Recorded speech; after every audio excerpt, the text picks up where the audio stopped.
Okay. Hello, welcome once again to a wonderful Wednesday webinar from the Climate Emergency Centre Network, an ever-growing network of 30 or so autonomous centres around the UK, creating social change and focusing on community-led solutions and building resilience. With that intro, we tonight have a great speaker, an old friend, one of the earliest people who came into the first Climate Emergency Centre in Ilford, with their daughter roller skating around.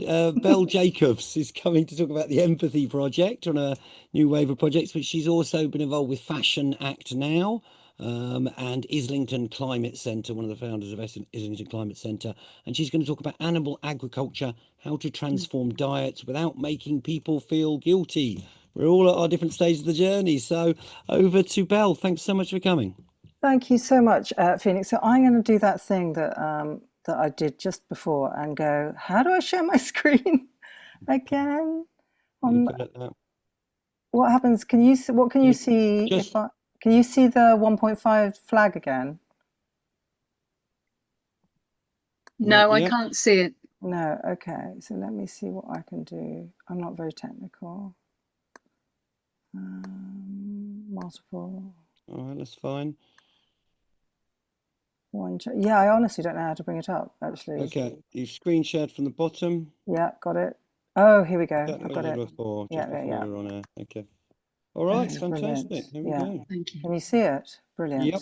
Yeah. Great. So I have to confess, actually, that Phoenix reframed slightly my suggestion for this evening, and his addition was had to the part about getting dietary shifts to go forward without making people feel guilty. And I have quite a lot to say about this. I just want to also go through my introduction a little bit. I've been part of Extinction Rebellion, Fashion Act Now, which was closely related to XR fashion.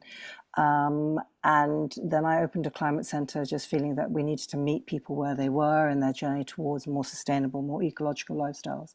I have also been part of Animal Rising because throughout my activism, I have loved animals, and I don't really think it was until I got deeply involved with Animal Rising that I started to go, something is really seriously wrong here. It's not simply that animals are being as if that wasn't enough, really badly treated. But the impact of animal culture, agriculture on the climate emergency is extensive. And so I've ended up where I am now, which is the Empathy Project. And I just want to very briefly describe it. What I describe it is as a cultural project addressing the urgent need to reframe human relationships with animals towards ways that benefit all. The project was developed specifically in response to the depth of scale of animal suffering on the planet today, and to this belief that where animals suffer and are exploited, inevitably humans suffer and are exploited too. My focus is on relationship with the natural world, but it's a definition of the natural world that includes all animals. I'm often intrigued by the fact that often people talk about nature, but they don't seem to include all animals, or they may just include the charismatic ones, but they won't include the useful ones. So you'll notice that actually in this talk, I will always be trying to bring the animals forward. It's been much needed for a very, very long time. My belief is that our relationship with nature is broken.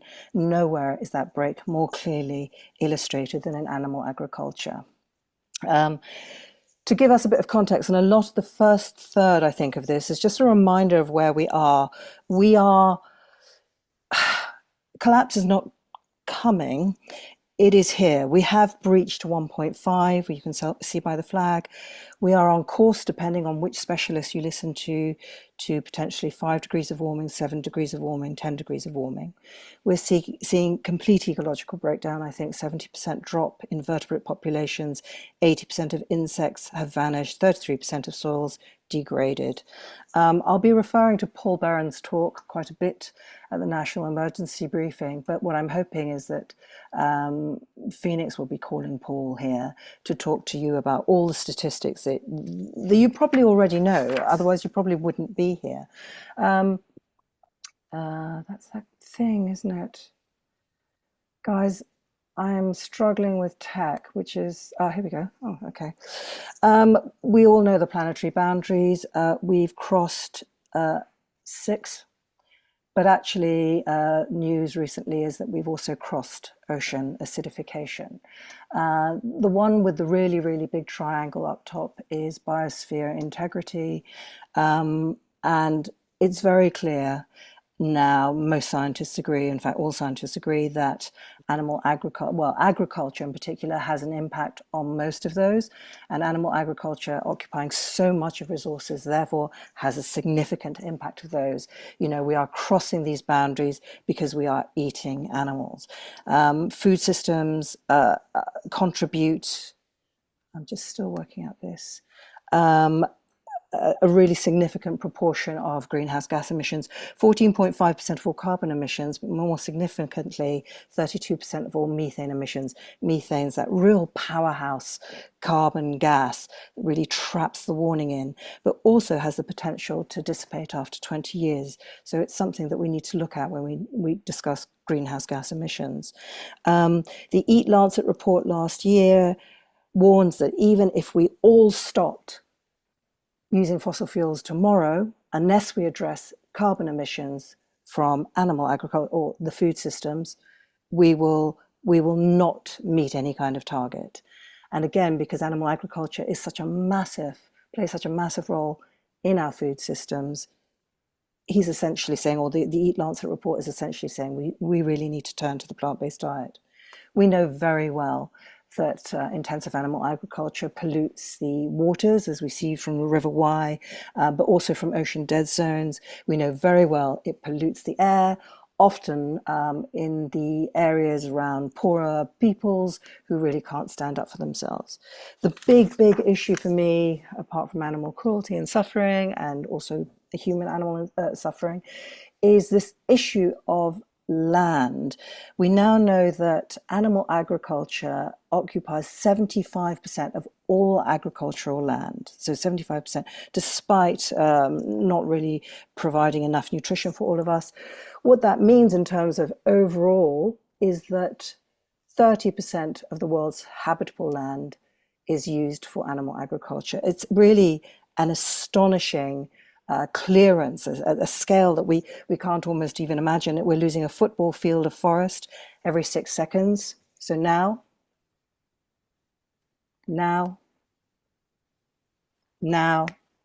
we've lost 3 football fields of forest. Cities take up only 1% of land. We think they're so big. Crops and pasture, almost 40%.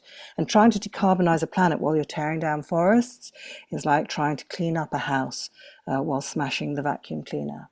And of course, when you go into natural land in that way, you start to make things impossible for nature to survive and for her animals to survive. So we now have this appalling statistic, and I don't know if you can see very clearly, I will explain to you.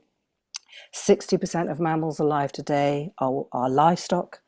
Humans represent 36%, and only 4% are mammals. It actually says 5% here, but I know that has already dropped. And it's the kind of statistic that I want to talk about if we talk about communicating the urgency of this.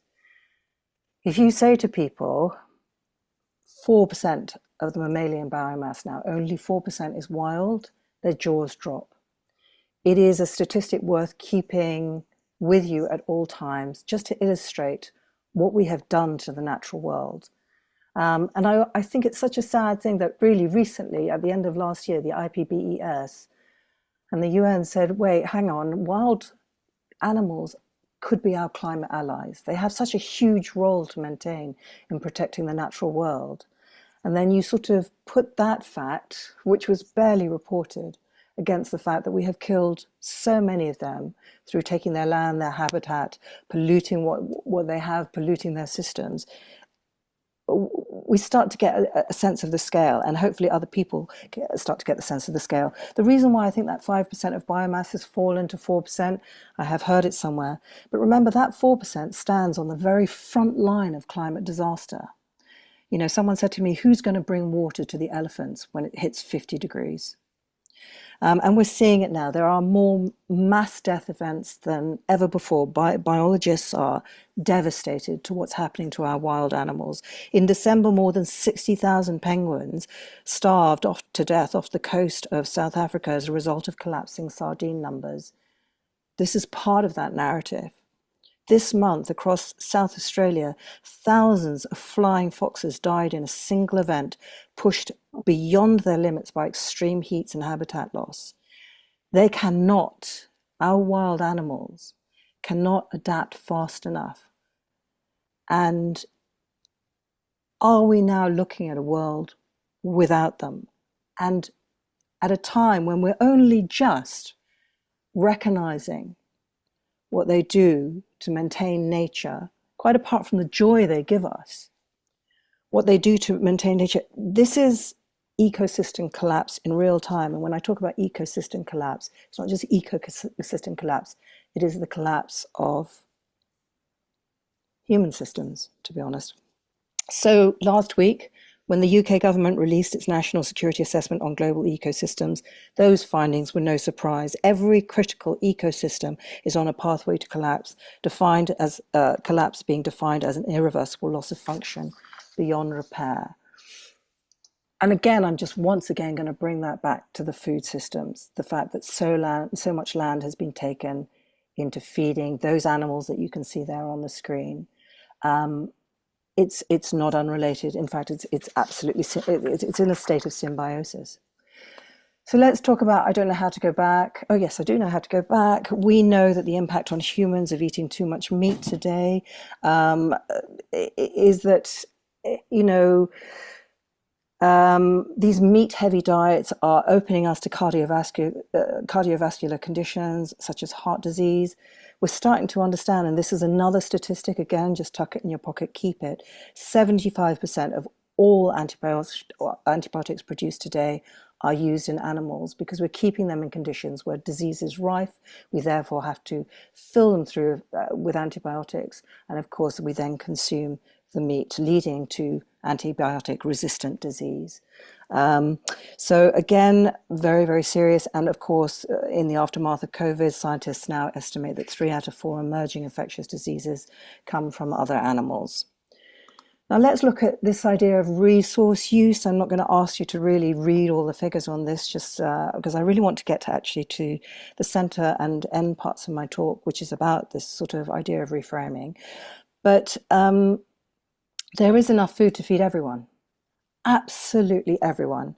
In fact, humans cultivate enough grown globally to feed twice as many people as there are on the earth today.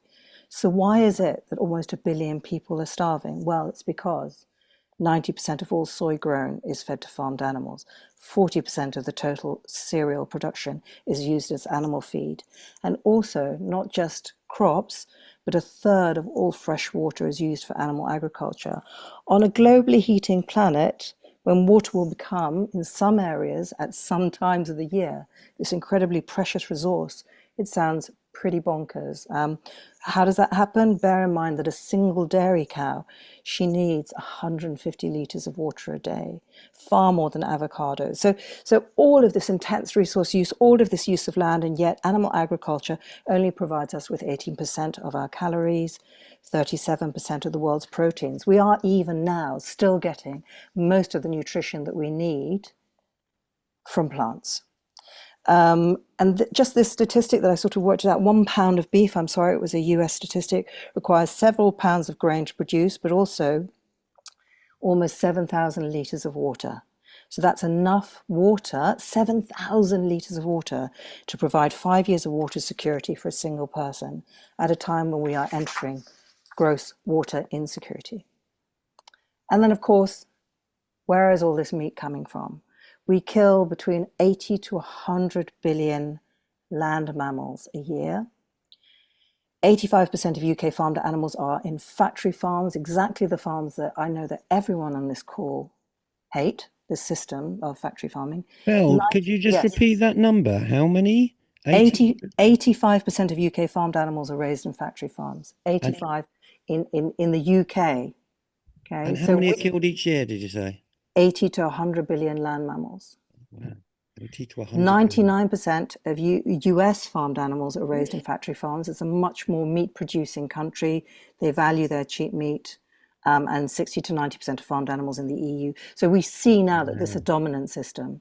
So any idea that we have these beautiful farm systems where the animals are gently taken care of, humanely killed. You need to sweep that off the system. It's not happening. And if anything, the factory farm system is expanding exponentially. The statistics are very, very distressing. If we ate humans at the same rate we ate animals, the entire population of humans would be extinct in 2.5 weeks. What you see in front of you are thousands, it's a site in Arizona, thousands of what they call veal crates. So these are the calves taken from their mums so that we can drink the mum's milk. And they're kept individually in these crates, and then killed very, very young in order to create veal. The reason that they're kept separately and in these very small spaces is that you don't want muscle when you want veal, you want soft, tender meat. So row upon row of these poor baby animals kept from each other. They're very close to each other, but they never see each other. The little truck that you see there is essentially just distributing them the milk they need to fatten them up until they, and this is only a portion of this farm. So it's all quite grim when we talk about animal agriculture. And I'm going to come on to the fact that if stats were enough, we'd have wiped this off the table by now. There is no way. I think Phoenix's description for this talk is if this was a business model, it just wouldn't work. The flip side is we know very well, and Paul Behrens spoke very well, very beautifully about the fact that the benefits of the vegan diet are extraordinary. And I'm repeating Paul Behrens here. 60% reduction in agricultural emissions in high-income countries, so we would slash carbon emissions. Land freed up in the UK, almost the size of Scotland, but across the world could even halve land use.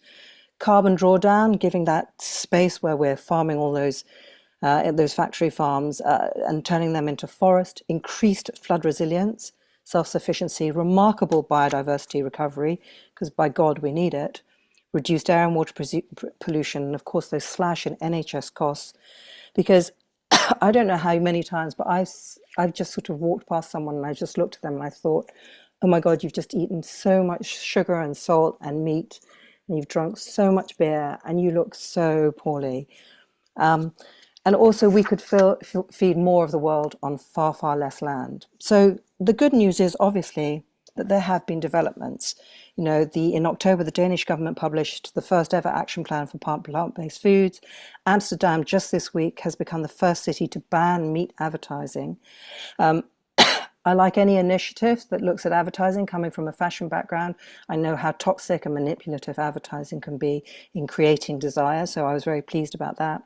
Again, in Europe, the Netherlands has topped an international ranking for having the most balanced dietary guidelines. Polish Ministry of Health Reforms has decided to ensure that plant-based foods are always available in schools. The UK Sustainable Protein Hub focuses on alternative protein. There's also been culture change. 19% of Brits this year took part in Veganuary. For the age group 24 to 34, that was 37% took part in Veganuary. So there's this idea that change is happening. Is it happening fast enough? Absolutely not. And one of the things I want to talk about is what is holding back change, because we see that this is really urgent and distressing. More than 200 leading climate and food system scientists, half of them were IPCC authors, said that livestock emissions and herd sizes must peak now.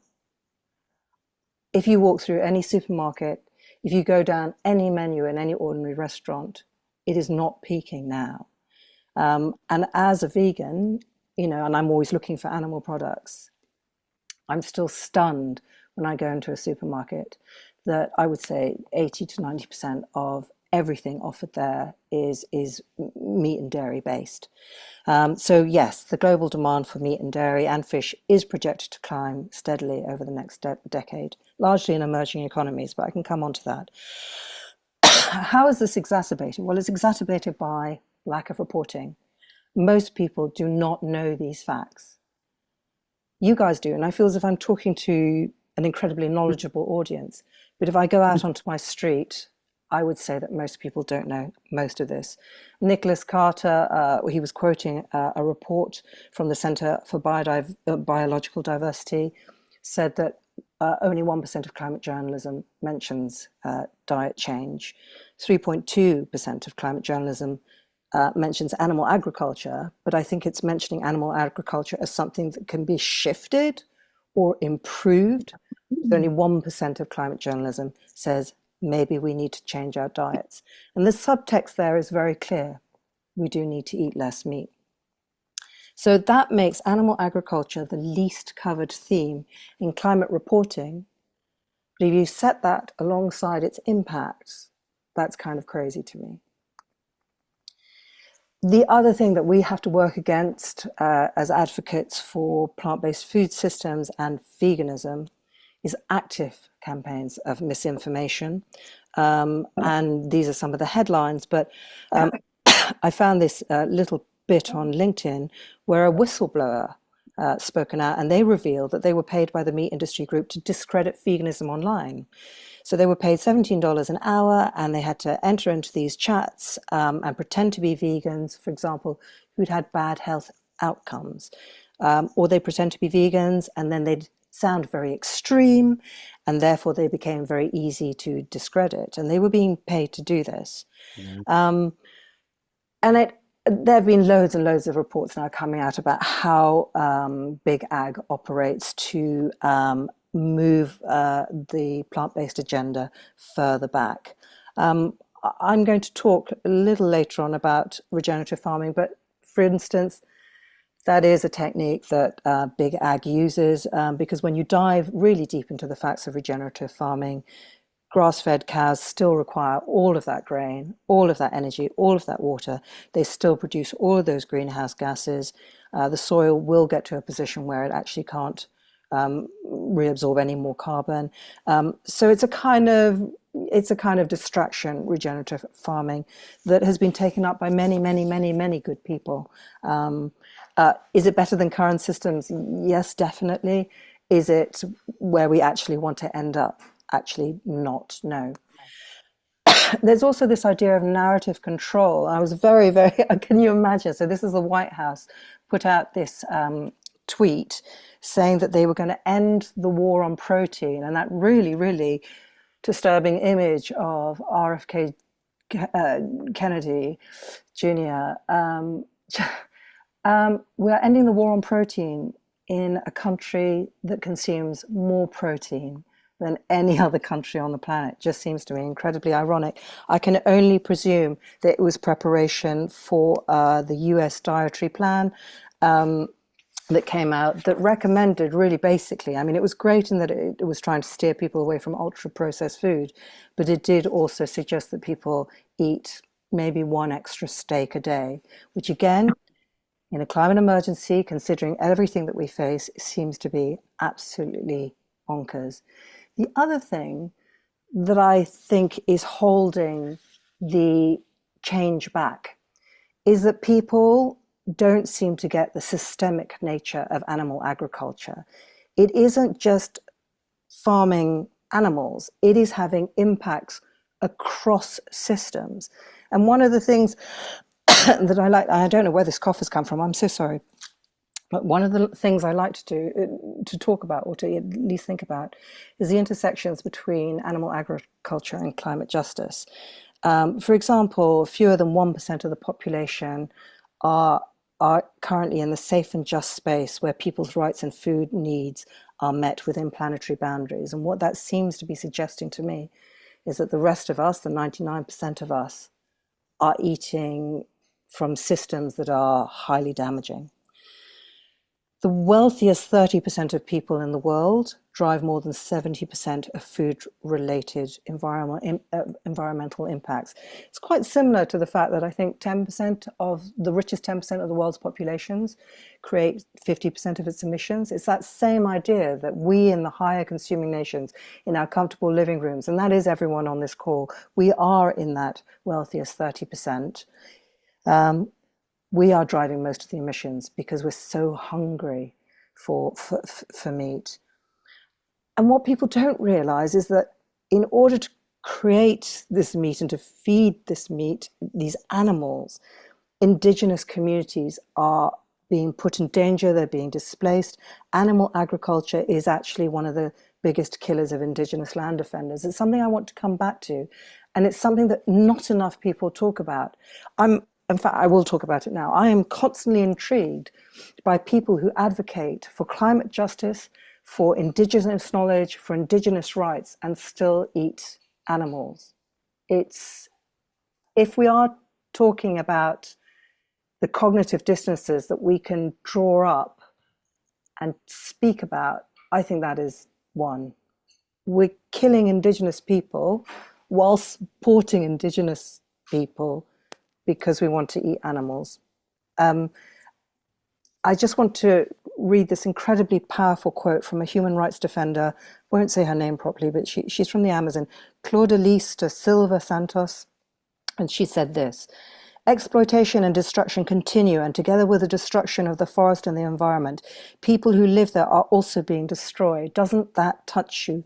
Doesn't that touch the rest of the world? To know that whilst you are buying meat, whilst you are buying wood, minerals, all of those commodities are soaked in blood. So we birth, feed, slaughter 80 to 100 billion land animals a year. We threaten our own indigenous people. 1 billion people are starving. Half of those are children. And then there's also this astonishing fact. 82% of the starving children today live in countries where food is being grown to feed animals. A good friend of mine works in one of the countries in Africa. Forgive me, I can't remember which one. And she could see the hungry children there and fields of grain over there. And none of that grain was going to those children. So when we talk about climate justice and animal agriculture, these are some of the things that we want to bring more to the fore. They've just not been talked about enough. Another thing I think that's holding people back from change, or holding the systems back from change, is what I very pretentiously called hegemonies of power. But basically that's any belief system that is grounded in the exploitation of the other. So currently we're in a place where racism is getting worse, misogyny is getting worse. But I think that also means that speciesism is getting worse. So speciesism, the belief that you can exploit another being simply because they are not the same species as yours. So it's all these narratives of exploitation of power. And, you know, I'm really being fascinated by the association of white supremacism with red meat and white milk. And if you want to do more research on that, I think it's absolutely fascinating and again, highly toxic. For example, young white males, white supremacists will get together and they'll just drink pints of milk, and it's become a sort of, for them, milk has become an analogy for racial purity. But I think it's also become an analogy for domination of the female body. There is nothing that dominates and exploits the female body like dairy. That constant impregnation, the removal of the child, the slaughter of the child, the taking of the milk. It's a really culturally a very distressing thing to contemplate, and something that can only be addressed when it's brought to the light. And we talk about why is this happening? Why are they making these connections? What is happening here? I'm also pretty certain that if reform get in, the fox hunting ban will be lifted and planning permissions for industrial pig units will rocket. I pretty much know that. So that association with meat eating and right-wing politics is something that we need to talk about. It's holding things back, particularly as the political situation gets more toxic. But it's something that we need to bring to light. I love this quote by this systems theorist called Dr. Naviz Ahmed, and he sort of encapsulates it in these 3 sentences, or 2 sentences. The convergence of events we are witnessing, so the convergence of the climate breakdown, ecological breakdown, societal, is a symptom of a wider process of global systemic decline. The hidden driver of this decline is a way of living and being premised on self-maximization through plunder of the other, whether others are different humans, different species, or the planet itself. So all of these narratives of exploitation and extractivism, which unfortunately capitalism is based upon, they're all linked. And as one grows, the others will grow. I'm going to come on to this other I'm so sorry I've put this image to the right. It's being covered by my. The other thing that's holding us back, obviously, is tradition.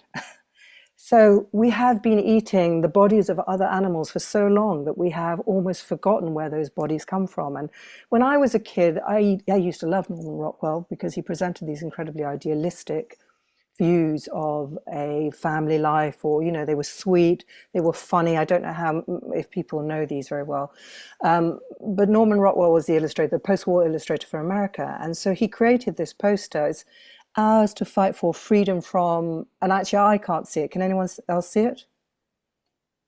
Freedom from want. Freedom from want. So yeah, so this association of plenty and of family and of security and of this post-war world they dreamed of. I used to love this picture. Now I look at it and I just see the body of a brutalized animal in the middle of everything. And sometimes I talk about the lens shift we need in order to rethink current systems. And I think this is the kind of lens shift. We can't keep absenting the animals. The animal is right there. But for 50 years of my life, I never saw her. But once I started to understand what's happening to our system, what's happening to the animals, what's happening to the wild and domesticated and farmed animals, what's happening to people, this picture is not the utopia that I once believed it was. And yet these awful practices, these factory farms, these separated veal calves, these brutalized mothers, everything is being deliberately hidden from us. And what we see on the table bears no resemblance to what happens in the farm and the slaughterhouse. And they're being reinforced by tradition and ancient practices, which is being capitalized by big industry. And sometimes I actually can't believe how little we talk about the systems underpinning animal agriculture. Who are the individuals trapped in the animal agricultural system? And when I was at the national emergency briefing and Paul Behrens came up, I loved everything he said, and yet still the animal was absent. I still find that, and he's such a respected scientist, and I wondered why I know why he'd made that choice. Because the moment a scientist stands up and goes, we need to think about the animals, they lose credibility. And I think that is the story that we need to retell. It is not sentimental or stupid or woolly to refer to mammals that make up 64% of life on this planet today. So when someone said, what can we do now? And he did actually say something along the lines of go vegan. And people mocked him for that later. And I just heard it as a cri de coeur, as just a man going, Jesus, it's just so obvious. I just need to say it. I can't talk to you about dietary shift, plant-based diet. We need to change the way we eat. I just need to say we need to stop eating animals because those traditions, those old practices, are long gone. And the reality is this. This image was taken on a kill line inside a slaughterhouse. It shows two cows seeking comfort in one another while awaiting slaughter. I don't know how to wake people up. My heart is irreparably broken. That is the reality of the very system that is destroying our planet today. And that happens every second, every minute, right now. Sentient beings. They are why I set up the Empathy Project. Now, it is not a traditional animal rights shouty project, even though my heart is there on the streets often. My journey into this area started with the dog meat trade in Southeast Asia. And once I saw that, I started to make connections. Well, what else is happening here? What else is happening to what other animal? What I quickly learned is that actually the reality of what is happening in the slaughterhouse, no one wants to hear. And even now, sitting here, I don't want to tell you because it's upsetting for me, it's upsetting for you, it'll break your evening. So what I'll do is I'll illustrate it. I'm going to bring to mind one thing that hurt me deeply, an animal suffering. I want to tell you desperately because I want you to be as shocked as me so that we can all work together to make things better for those animals. We can't save that one, she's long gone. But if we could work together, maybe we could save others. The amount of times I have sat in a space and I cannot say anything of what I've seen has been innumerable. But if you have ever felt berated by an animal rights activist, and if you are a meat eater here, please listen to me on this.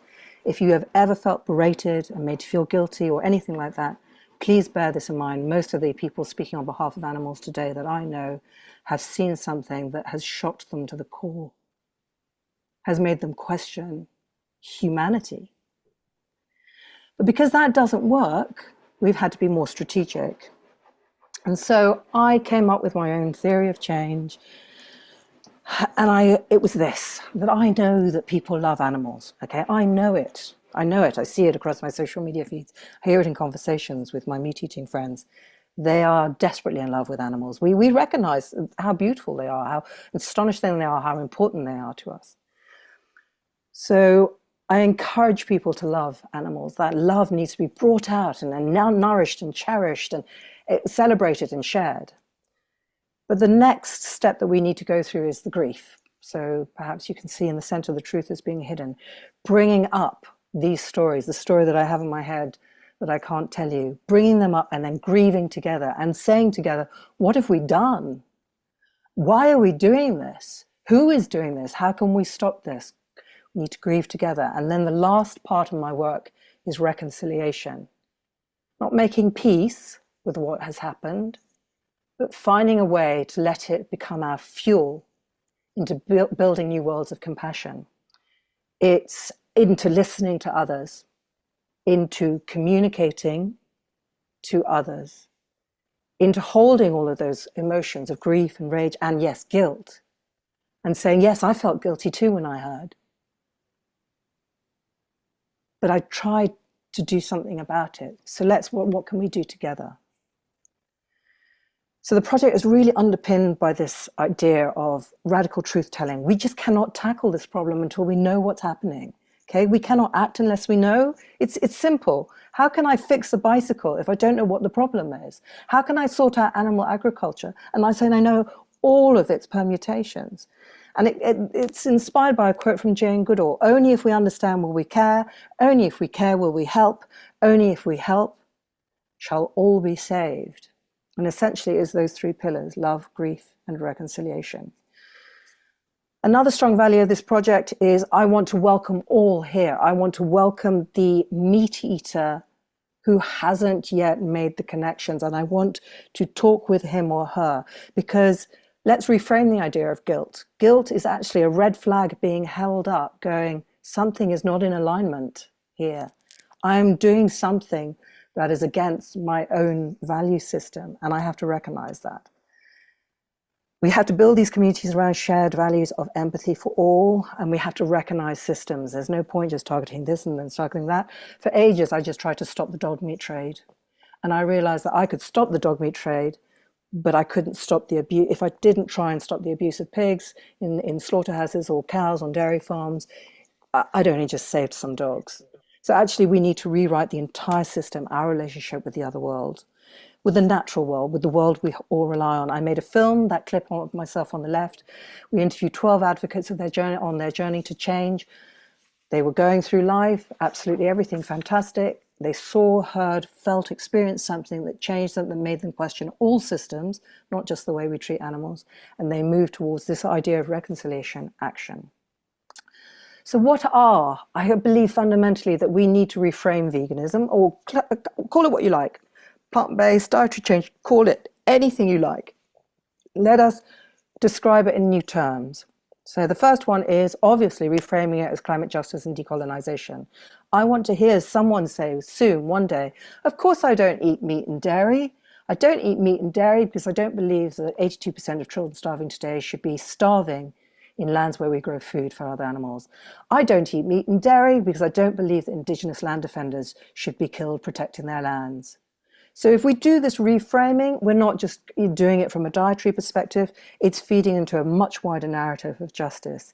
And it gives us this clear lens to see solutions. So I'm going to just come back to regenerative agriculture. And the thing that people forget about regenerative agriculture when they really talk about how wonderful it's all going to be is that essentially it will only feed the incredibly wealthy.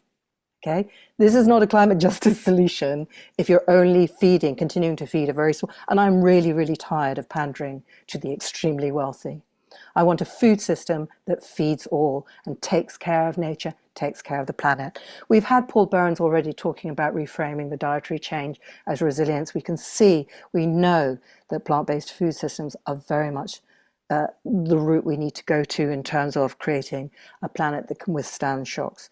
Let's also, and I really loved this from Paul Burns, reframing it as a rural renaissance. What happens if we worked with those involved in animal agriculture, arguably as much victims of the system as we are, and supported them through subsidies or legislation, or just the way we interact with those who take care of our lands, and to create systems that take care of nature, farmers, because farmers are having, particularly animal agriculture, are having a terrible, terrible time right now. In fact, one dairy farmer said he was losing as much as £1,800 a day. It is no longer becoming a viable means of income. And as Paul Burns pointed out, the potential for higher farmer incomes if done right. Farmers who could see equal or higher incomes while delivering public goods, cleaner water, biodiversity, healthier produce, carbon storage. What's not to love about that? I love this idea of reframing also as cultural leadership. One of the reasons that emerging countries are eating more meat is they have this colonial memory when the white man used to consume loads of meat and they think this is something to aspire to. I saw it a lot in fashion actually, when you would visit a country in Africa and everyone would be wearing denim because they saw it as something to aspire to. But I think it's a very similar, weirdly, idea with meat, that you become wealthier, you eat more meat. So meat eating is going up, but we are in a position where we can set an example for compassion for all beings. I love this idea of reframing dietary change as resistance, rebellion. Animal agriculture is controlled by massive conglomerates who don't just control the bodies of animals, they control the seeds and the grain. Okay, I want to stop them. And if one of the ways that I can stop them is by stopping eating their produce, then that for me is an absolute no-brainer. So if we can reframe dietary change as an act of rebellion, I'm really grateful for that. This one, and I want to reframe dietary change to address cognitive dissonance. A lot of us are, not so much on this call obviously, but a lot of people in wider society, like I said, they're working against their own better selves. And it was actually Rutger Bregman who said, Rutger Bregman who delivered the Reith lectures recently, of all the urgent causes in the world, from taxing billionaires fairly to fighting global poverty, the struggle for a more humane food system, feels to me the most urgent of all. First, the sheer scale of suffering. Second, the problem is wildly neglected. I mean, we've seen 1% of all climate news coverage, 1% deals with dietary change. And then Rutger Bregman says this: I meet idealistic people all the time, people who care deeply about injustice, inequality, climate change. Yet the issue is often missing from the conversation. And not just this issue, but animals are missing from the conversation. And 7, can we reframe dietary change in order to create new systems of empathy and connectedness with nature? How best to express your connection with the web of life than by stopping consuming her most remarkable ambassadors? I did a lot of research actually. It was weird. When I set up the Empathy Project 7 years ago, even I didn't quite get what resonance the term empathy would have for me moving forward. And I've done some research, and there has been some research, not enough. I mean, but here I'm going to go very, very quickly into what empathy can mean for change, but for our own resilience into this broken future. Because we have all the data we need. I saw this in when I was working more closely with Extinction Rebellion. Slamming facts at people does nothing. They're not connecting empathetically with what the true outcomes are. I could tell you that we have exterminated wild animals on this planet. But until you see that little pile of flying foxes who have dropped out of the trees because temperatures reach 45 degrees, you don't get exactly what that means. So the scientists have a job to do, or we have a job to do alongside the scientists, which is to bring back the reality of what climate and ecological breakdown means to other beings and ourselves on this planet. So here's how empathy specifically for animals. I have a real belief that we need to center the animal. Here's how empathy for animals can contribute to planetary resilience, okay? It expands our moral circles. So when we humans start to consider other beings, we start to stop seeing them just as resource or food, they become kin. The moment they become kin, we start to challenge the language of domination, all of those systems that I talked about before, because we care for them as individuals, not as concepts. We start to see other animals, other peoples as part of the Earth's life support systems, not just as pollinators and predators, but as individuals who think, feel, grieve, love, trying to stay alongside us, trying to stay alive alongside us. We become more uncomfortable with cruelty. We will become less tolerant of destruction, more willing to accept change. If you truly, truly see the individual, how can you then eat them? Okay, so what we want to do is a little bit what my octopus teacher did for calamari.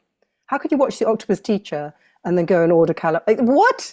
It's just no. Okay, but what happens if you could truly feel what a cow feels, or begin, or even try, try to empathize with what a cow feels when her calf is taken.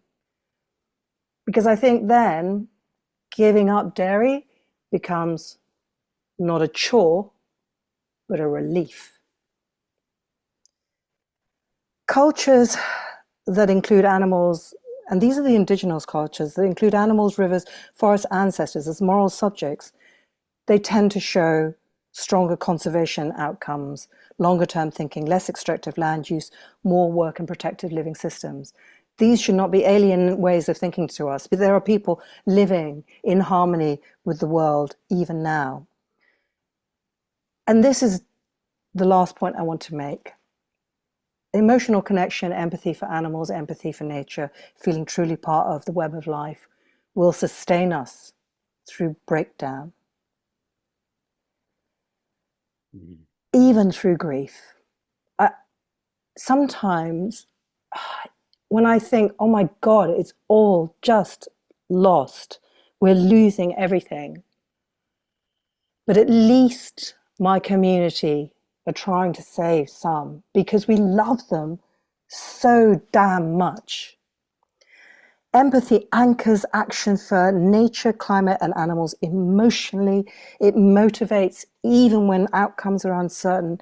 It sustains engagement even when you think, oh, it's never going to work. It centers values of love and care over power. And into the new future, aren't those the values that we want to hold on to, most of all? And the challenge for those outside this call is that it's really hard for empathy to be partial and say, I empathize with the pangolin, I will work hard for the pangolin, but I will eat the cow. It's really hard to occupy that mindset, I think. And so my conclusion is this, because I've spoken for 50 minutes, I'm so sorry. How do we get people to give up meat and dairy without feeling guilty? So sorry. We use a combination of empathy and reasoning. We learn, we listen to them, we listen with compassion. I ate meat and dairy for 50 years. I am in no position to tell anyone what to do.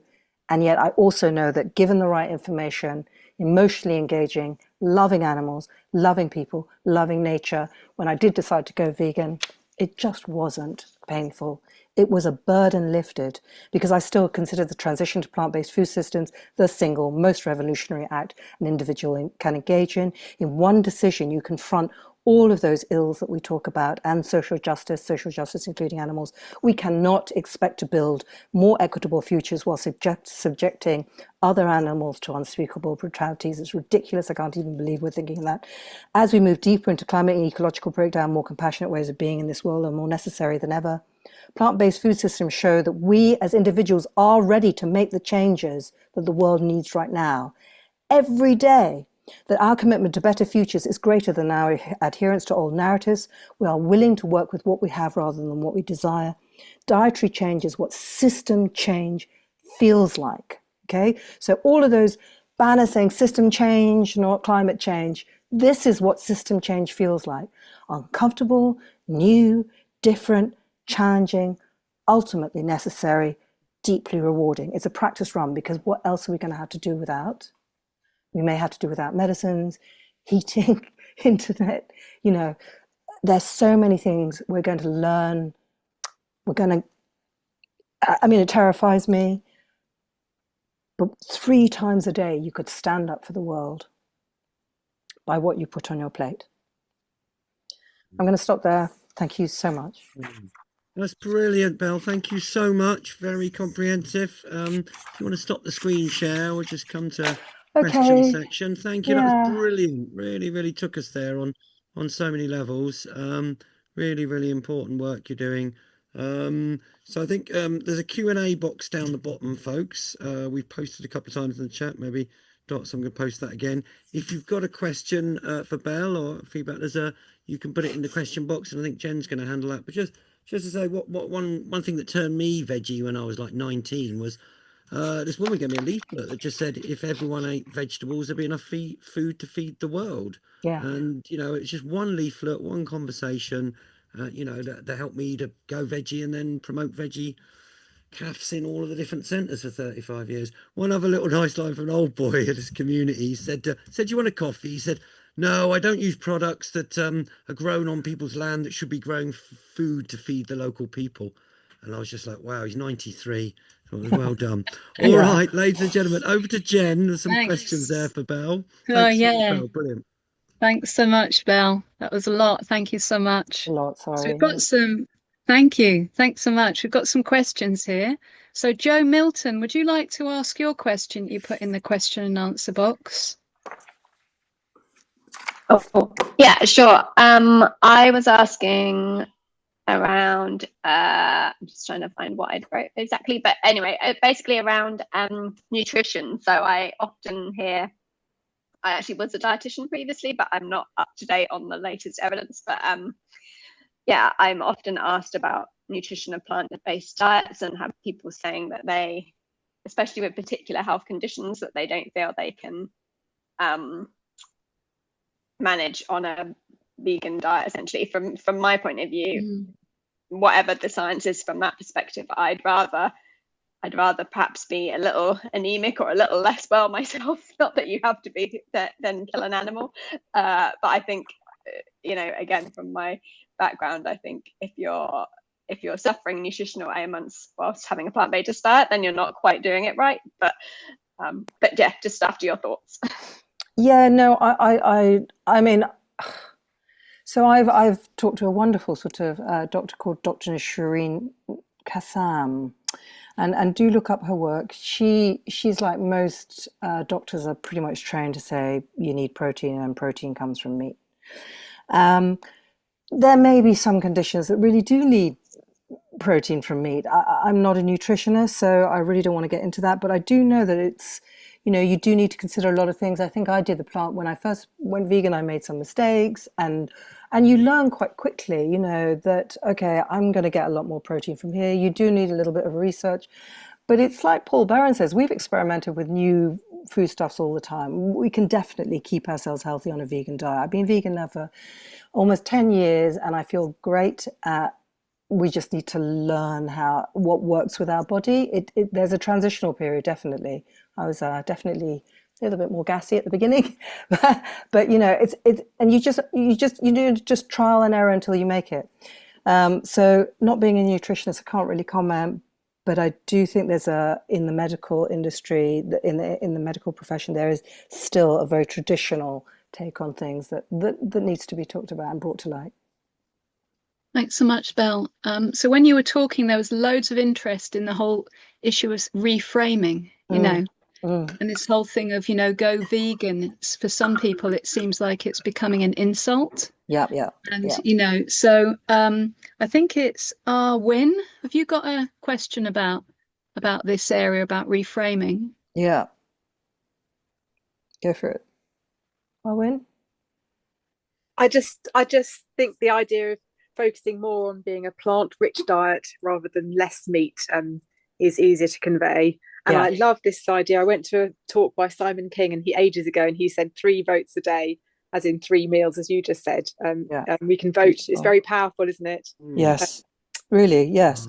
And I would agree. In my film, I'm, of course, I love what veganism represents, but I have to be strategic. I have to be clever. I'm not going to hold on to a word if it's obviously not working. And it's obviously not working at the moment. It's putting a lot of people's backs up.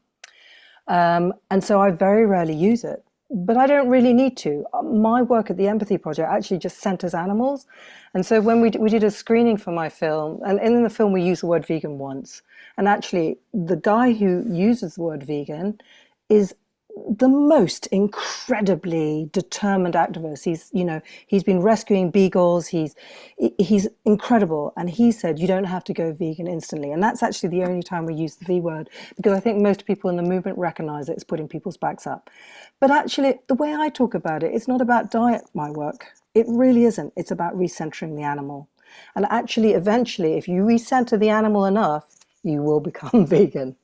But I don't want to use a term that puts people's backs up and alienates people. We need a conversation with as many people as possible. We need a conversation with all the people who say they love animals, and they deeply, deeply do, but they don't know what's happening. I'll leave it there for now. Yeah, thank you, Belle. Samita wants to ask about the documentary. Oh, yeah, the one I made. Samita, would you like to come in? Sure. Yeah, I saw the trailer and I was very excited to see it, and then y'all were doing a premiere in the UK. Yeah. Unfortunately, I'm in Texas, so when are y'all gonna make it online accessible? So we've entered it into some film festivals, which is frustrating me a bit, because you can't actually show it in a public arena until it's shown at the festival.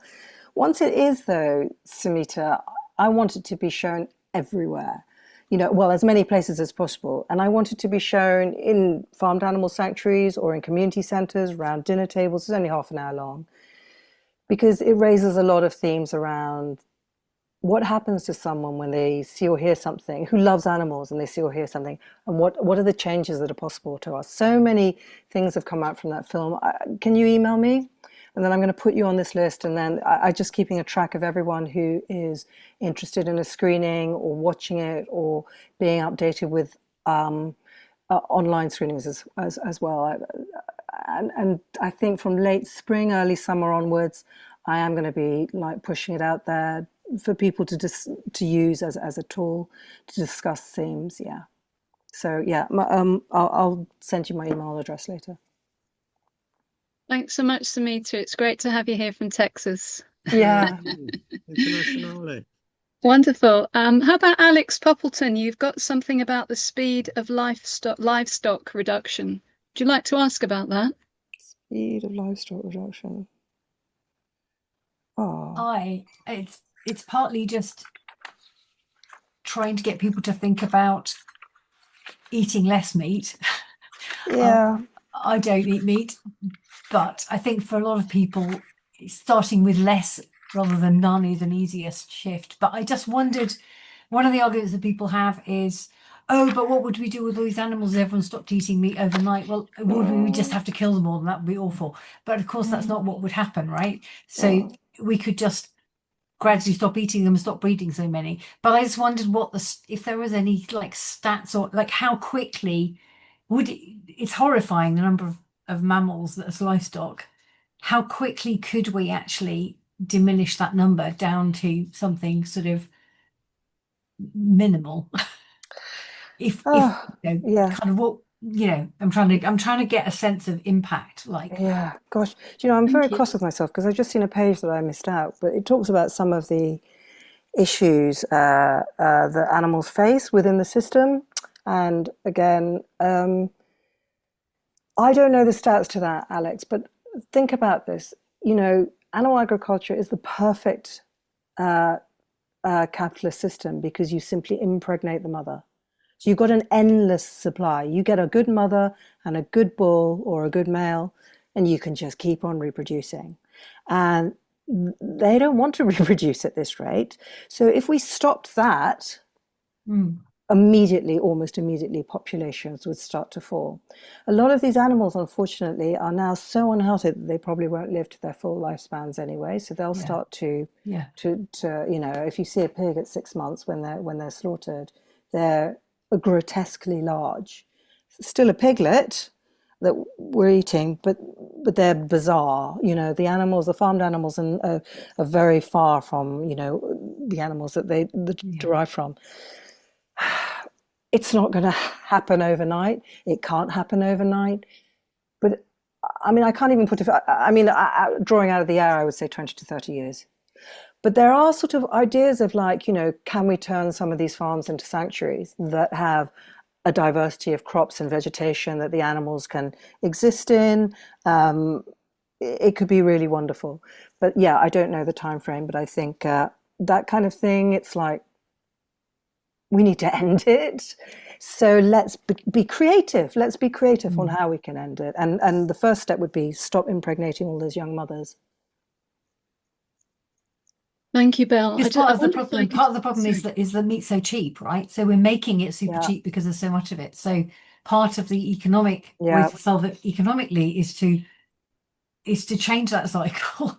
Yeah. Well, I mean, animal agriculture, like the fossil fuel industry, receives enormous subsidies. So we'd have to look at the subsidy system. Right. Yeah. And then we have to encourage and maybe transfer that subsidy system to encouraging farmers to do better, take care of their land better and invest in alternative crops.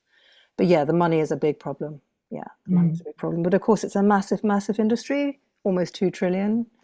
So, these people have a lot of power to set the agendas, where subsidies are going, what decisions are being made for how we treat the land. And I'm really frankly sick of it.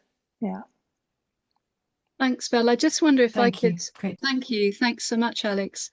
I wonder if I could just ask. Well, I feel like I'm noticing a pattern, Belle. Phoebe Barnard spoke, who's an ecologist. Yeah. One of the last things she said, it's about mind shift and how we see ourselves and connected in this world. And Tim Lenton said something very similar about how we, shift in perception, mindset. And I'm hearing you say something very similar too. So I'm just spotting a pattern. I just wondered if you wanted to say anything more about that way we see ourselves within this ecology. I mean, Genji, I will just repeat what I said that lens shift with the picture by Norman Rockwell of the turkey, but the only way that we achieve that lens shift is by facing into what's actually happening. And I mean, there was I think a startling statistic that 83% of people in a survey had no idea you had to impregnate a cow to create milk, or that we took the calf. So this is a ancient 1,000-year-old practice, and 83% of those in that survey had no idea. How do you achieve the necessary lens shift if that kind of information is not out there for everyone to absorb and act on? So there's a lot of truth telling that we need to do. Thank you so much, Belle. Over to you, Phoenix. Just want to check. So that's the questions sorted. Lovely. Thank you very much, Genji, Top Weaving, and Belle. Thank you so much. It's been really interesting, informative. You know, what's to say? Just coming over to you for a final summary kind of thing, but also just to say, you know, I'm big on solutions, and one of the biggest solutions we can work on, really, apart from shifting over to hemp, is you know, one of the biggest climate solutions is to, you know, to deal with this animal agriculture question and to, you know, shift diet. And you know, how do we help people to become vegan or to make a transition, really, to reduce meat? I think is one of the conversations, down to using it minimally or not at all as the best solution. And people are on a journey, and your you know, your presentation has really helped to illustrate that. And thank you so much. It's really powerful. I think more people don't need to see this because they don't realize what's going on behind the scenes when they just eat something. So thank you very much. Over to you for parting comments and summing up. How can we help you? How can we get the film out more? People want to sign up for screenings around the country, get a webpage link. Yes. Over to you. Can I just Summaries, thank you. Do you know, the most bizarre thing is I've looked at my talk, and the bit that I missed out was what animals endure. And I don't know what that's about. It really intrigues me. So obviously, if you could sign up on the Empathy Project, I publish articles along this line as well, where I try and encapsulate some of these ideas and concepts of the importance of empathy. So please subscribe to that. I send out a newsletter once a week. It's all of the same centering of the animal. When the film comes up, I'd love you to host it. I will come up, and if you want me to come and speak, I can speak at small gatherings. I just need to get people thinking about these things. Sometimes when people say to me, what can I do now? I say, bring the animals out into the foreground, okay? And not just the suffering. So you don't have to go into a group of people and go, oh my God, you know, 90% of Britain's pigs are gassed.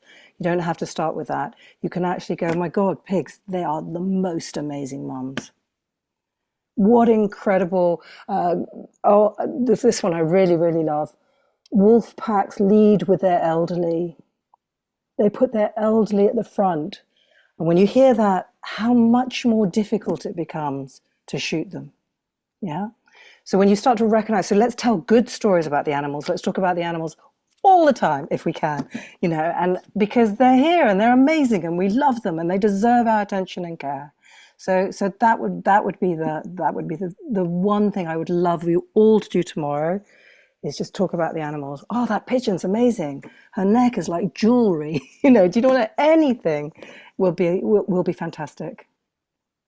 All right, brilliant. Thank you so much, Belle. That's all right, Phoenix. Thank you. Thank you so much for coming. Real wise words as always. Just to say to folks what came to me in mind there, what Belle was saying, is I have a little advert. We're doing the traditional Reclaim Love party at Piccadilly Circus Eros on Saturday, the 14th of February. It's a little street party, and for years we would gather and say, may all the beings in all worlds be happy and at peace. Om Mani Padme Hum, with about 300 people in a circle. So that's this Saturday, the 14th of February. Reclaim Love, Piccadilly Circus.